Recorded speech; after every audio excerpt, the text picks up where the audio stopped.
Commander Swift has kept us apprised of your recent activities. You've made great strides towards quelling the violence. Despite our best efforts to determine what provoked this uprising, the truth continues to elude us. Have you uncovered aught which might shed some light on the mystery?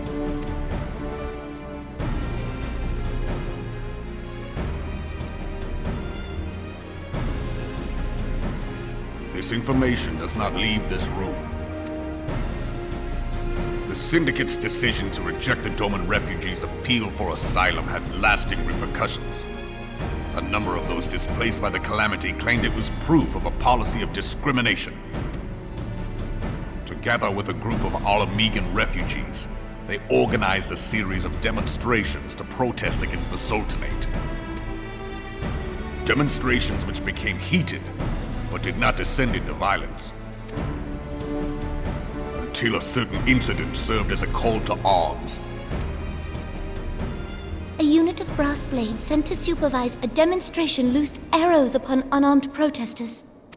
It was this atrocity which prompted the refugees to take up arms. I need not tell you what followed. We assumed at first that the attack was born of a miscommunication. When emotions run high, they happen. But suspicions were raised regarding the unit's commanding officer, whom I ordered interrogated. Sure enough, our fears were soon confirmed. The dog confessed that a merchant had offered him coin to give the order. A merchant in the employ of Teleji Adeleji. Teleji Adeleji? But he spoke in favor of the Doman's cause, and has ever seemed sympathetic towards the refugees' plight. Why would he do such a thing? Know you of the Cartano Reclamation Bill? It is a proposal to annex the Cartano Flats so that refugees may establish permanent settlements. When last I looked, that was disputed territory. Aye. Some might even call it a battlefield.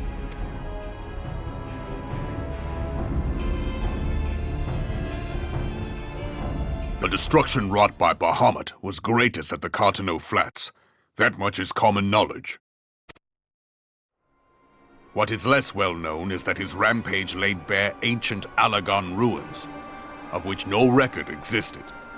There are certain differences of opinion as to how these ruins should be handled, which is why each nation maintains a military presence in the region to this day. Yet differ though we may, we are still allies. Therefore, in the interest of preserving the Eorzean alliance, we have reached an agreement. Any conflict which may arise during the course of military exercises in the region shall have no bearing on relations between our nations. In full knowledge of this delicate state of affairs, Teleji Adeleji proposed the Cartano Reclamation Bill. A shameless bloody ruse which stands to benefit him in but one conceivable way. If successful, he will gain control over the disputed territory under the guise of assisting in the resettlement effort.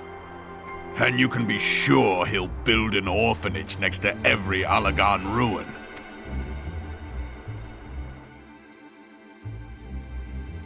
The man would threaten the unity of the Eorzean alliance and risk countless lives for personal gain.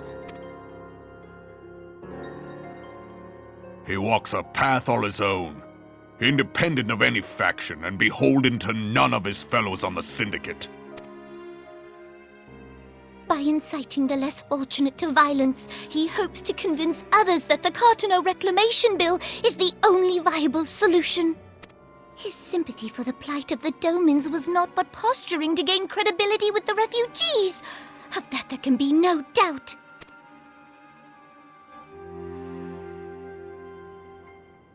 Forgive me, but what could possibly motivate Teleji Adeleji to go to such lengths? What is so special about these ruins that he would risk his position on the Syndicate, and, most likely, charges of treason against the Sultanate? Omega. Pardon?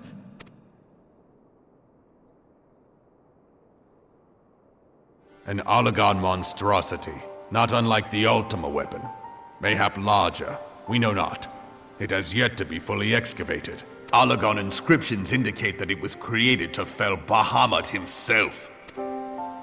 If accurate, it might explain why Nail Van Darnus chose to bring the Red Moon down upon the Cartano Flats, given the ends he went to ensure Eorzea's annihilation. Destroying the one weapon which could stay the Elder Primal may well have seemed like good sense. When first I bore witness to the power of the Ultima weapon, I doubted the evidence of my senses. And now you tell me there is another such weapon, one which could contend with Bahamut. Bahamut! Aye, we were skeptical ourselves. Truth be told, until the Ultima weapon's existence came to light, we thought the inscription had been mistranslated. At present, Omega is more akin to a fossil than a tool of war, having long since ceased to function. As such, its true potential cannot accurately be gauged. However, if someone were to restore it, as the Garleans did the Ultima weapon, I have little doubt that he would wield untold power. Power enough to subjugate Uldar like as not, and the rest of Eorzea besides, which is doubtless why Teleji Adeleji yearns to have it. That he should aspire to world domination. He who has ever walked 2 paces behind Lord Lolorito in matters of commerce. 'Tis in acknowledgement of his own limitations that he seeks this power. Woe betide us all should we allow him to have it.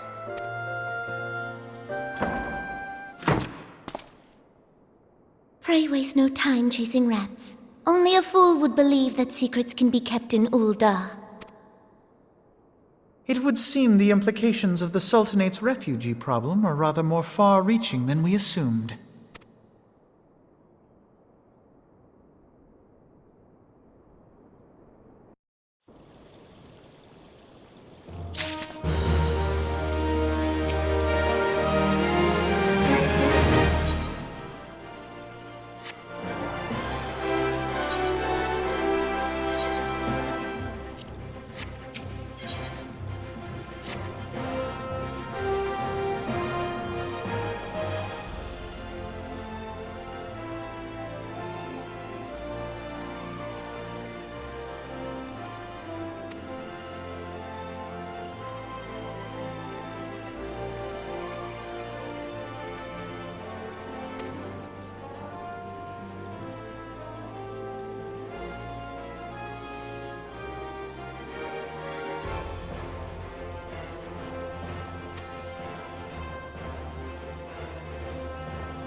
Scions of the Seventh Dawn, on behalf of the people of Gridania, I bid you welcome. Your presence is of great comfort to us all in these days of uncertainty. I summoned you here to share tidings of a most urgent nature. But a short while ago, the great elemental spoke, and his voice was clarion in its intensity. Ramuh is returned unto the forest.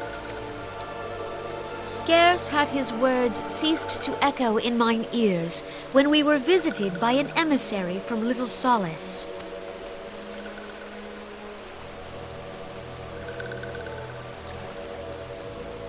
Our guest informs us that the sylphs too have sensed the presence of the Lord of Levin. Though his exact whereabouts remain unknown, we may safely assume that the primal was summoned within the heart of the Sylphlands. Unlike the other primals you have encountered, Lord Ramuh is no raging avatar of destruction. He is revered as much for his wisdom as his strength, serving as both arbiter and guardian to his children.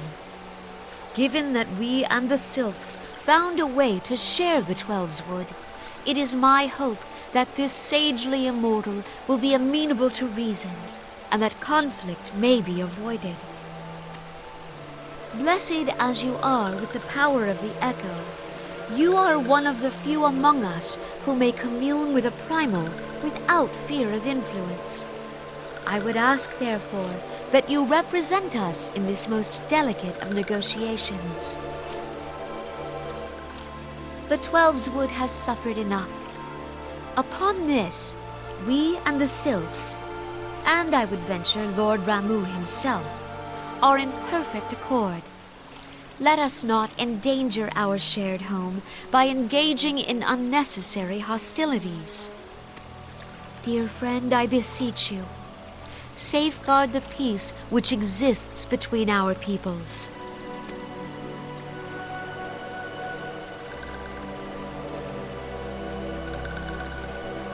You have my thanks.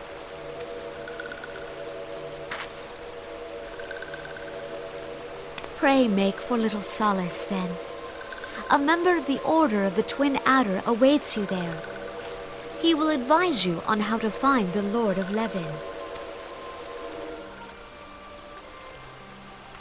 An ill wind blows through the forest. Yet, it is not only the Twelve's Wood that flinches at its coming. All the lands of Eorzea shiver in dread anticipation. Have care.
whoever betrays thee, servant of hiding.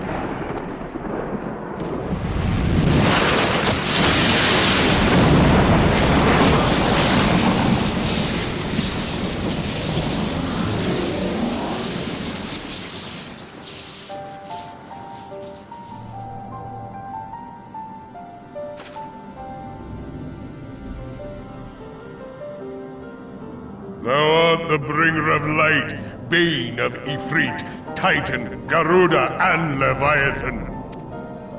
I am Ramu, guardian of the children of the forest. Thou tramplest upon sacred soil, bringer of light. By what right doth man intrude in this sanctuary of the sylphs? The Gridanians proffer peace? Their words are born of delusion, thine offer an insult. Thou speakest of harmony, yet carest naught for my children's desires. They did but wish to dwell beneath these boughs in solitude. Yet even that was too much to ask of man. Thus did they turn to me for succor. The sentence I pronounce upon thy kind is just. Gridanian or Garlean, it matters not. The good intent of one excuseth not the misdeeds of the other. Thy conflicts have brought naught but anguish and misery unto the forest. All blame doth lie with the darkness that resideth in the breast of man. Whence sprung this calamitous seed? In the beginning no such duality existed. Were light and dark given form when man was born? It would explain much, not least why strife and sorrow follow ever in thy wake. Thou canst not deny the urgings of thine own nature. Knowing that thy mere presence here portendeth tragedy, wilt thou persist in this pretense of peacemaking?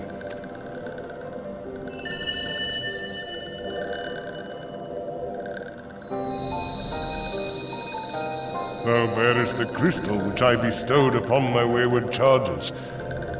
That they should entrust so precious a gift to thee. Thou standest apart from thy kin. Thou art the bringer of light, aye, but there is something more in thee. Very well. I shall consider thy proposal, shouldst thou survive my trial. If thou wouldst champion the cause of harmony, I must have proof that thou art fit to play the role. Wither mine ire, and prove to me thereby that thou hast strength enough to stay the darkness which threateneth to consume thee. Yet if thou shouldst be found wanting, know that all men shall perish in the storm of my judgment.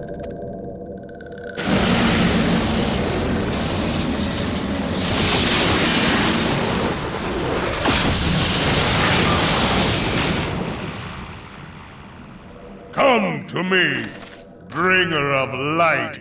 I shall await thee on the field of battle.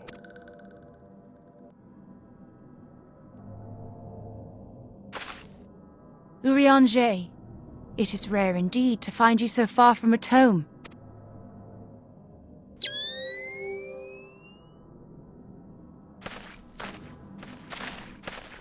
The Lord of Levin himself. Never till this day had I looked upon his visage, save in painted renderings made faint by time. Ever shall this scene remain etched in my mind's eye. Beg pardon, my lady.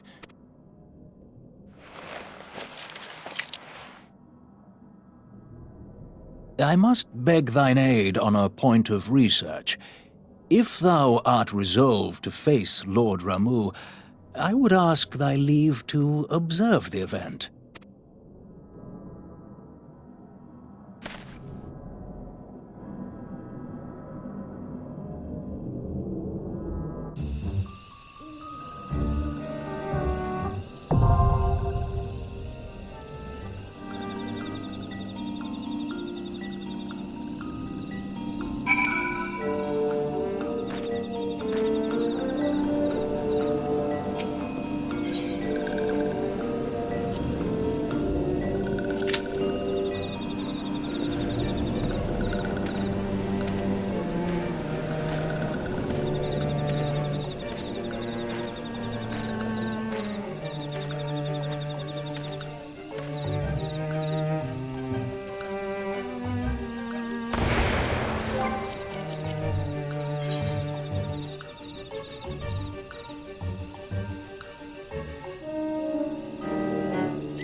you